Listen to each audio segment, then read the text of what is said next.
Assalamualaikum warahmatullahi wabarakatuh. Alhamdulillahi rabbil alamin.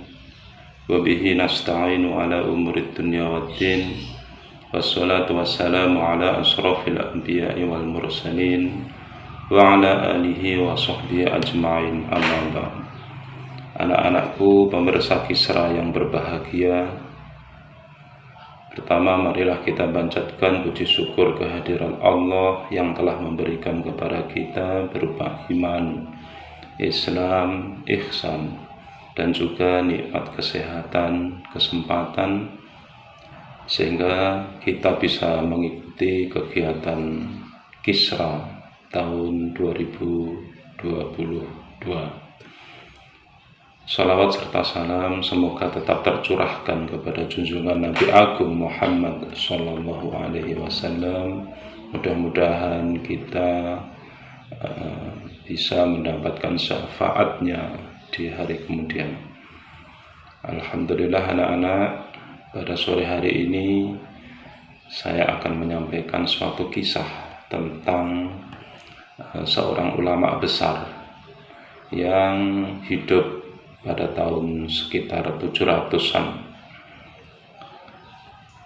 Siapa dia?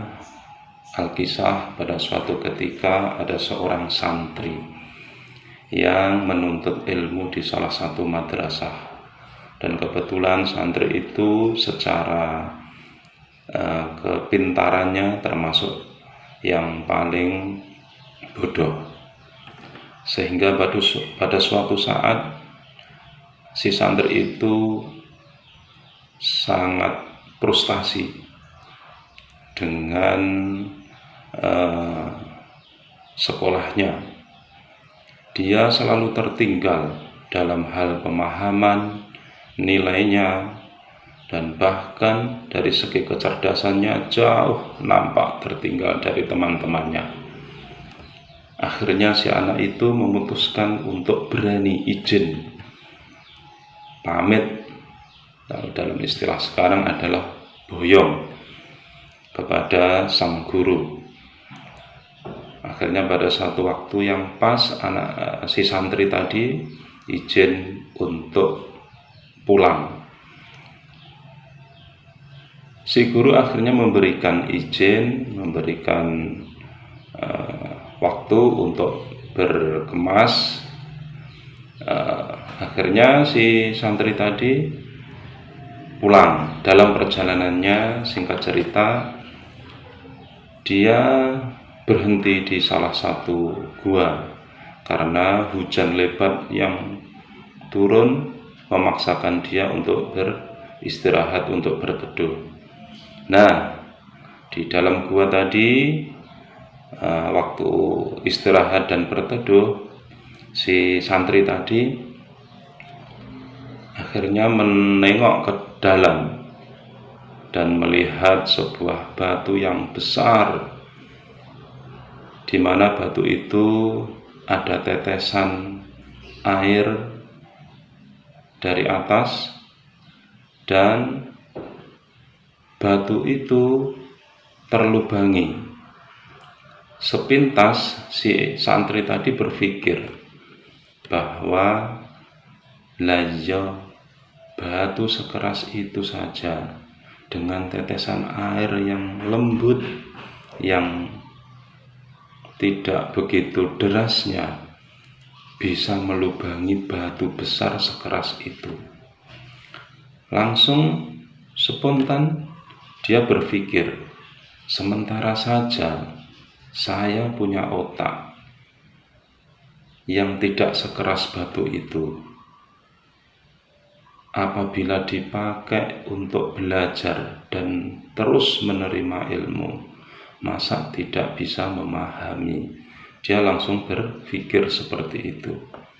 Nah, akhirnya si santri tadi langsung punya pikiran kembali ke sekolahannya lagi. Akhirnya si santri tadi menemui guru bahwa dia berubah keputusan dari tadi yang semula boyong tidak akan melanjutkan menuntut ilmunya. Dia menceritakan kisah di gua tadi kepada gurunya, dan akhirnya gurunya menerima kembali. Nah, sejak saat itu semangatnya muncul kembali untuk menuntut ilmu di sekolahnya, dan akhirnya menjadi murid yang berhasil setelahnya. Dan perubahan pun terjadi.